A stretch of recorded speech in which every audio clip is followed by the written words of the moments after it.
Please, a round of applause for Nollywood.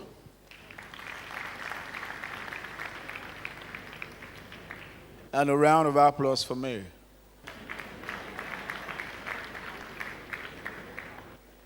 Why won't you clap? Haven't you seen an almost rich fellow? You think you see this every day? This is Bayelsa. This is Bayelsa. Seafood, that's what I am, seafood. Apa e, trouble e. Emio, when I daughter did here, they sucked my money. But it's wonderful. We're here. And it took a lot to bring everybody here. I remember yesterday when we were at the airport. You remember? Nnamdi, the weather wasn't so good, right? But for Nollywood, for AMAA, and indeed for the Africa motion picture industry will do anything. So we got and bought the flight. My wife was always calling every 5 minutes, are you still flying? Weather is not good. I said, what is your problem?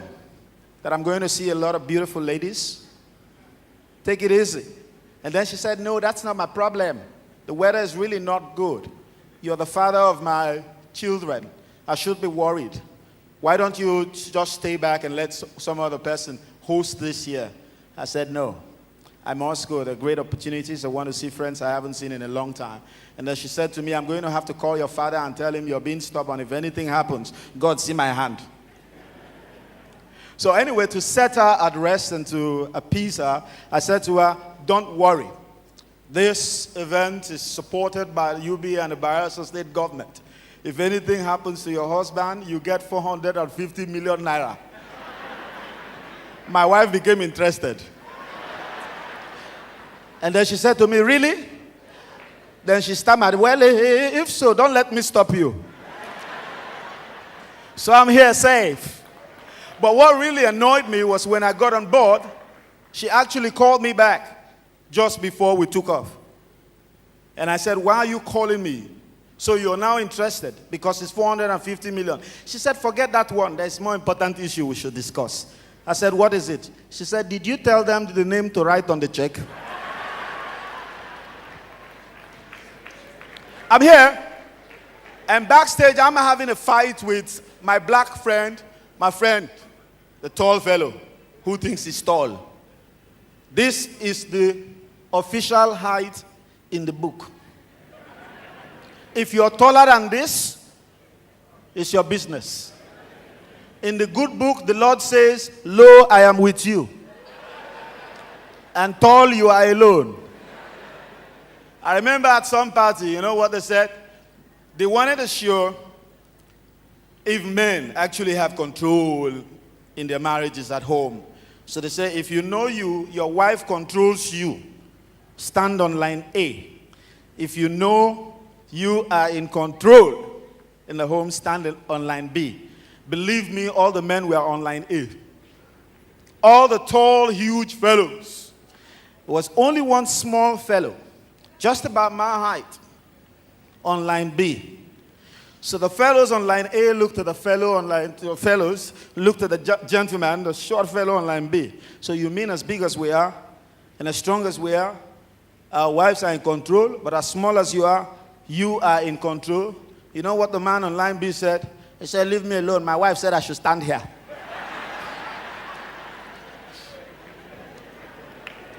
Now,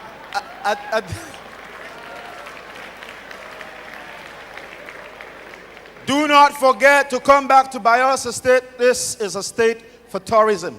We are hospitable. It's a heaven. You can see we're lovely and wonderful people. Yes, except my Igbo brothers who sell artifacts. When two Europeans walked into a shop of one Igbo man who was selling artifacts. You know how it is? Africans will do it in style. We have all those paintings, all those wonderful things. And just to create some ambience, the gentleman had a few skulls, human skulls. So the white man walks in and says, wow, this is beautiful. I love it. What about the skull? It must be a skull of a very important person. Igbo man says, oh, well, that is the skull of Moses. He said, really? Right here in Africa, you have the skull of Moses? He said, yes. He said, I must take this back home. How much is it? He said, $10,000. He said, that's expensive. I don't have that kind of money. But there was a skull of a baby. So the man goes, well, I can buy a small African skull. How much is this one? He said, $10,000. He said, but this is the skull of a little boy. Is he also an important person? He says, yes, the skull of Moses when he was a little boy. Now, I'd like to share with you one Ijo joke before I go.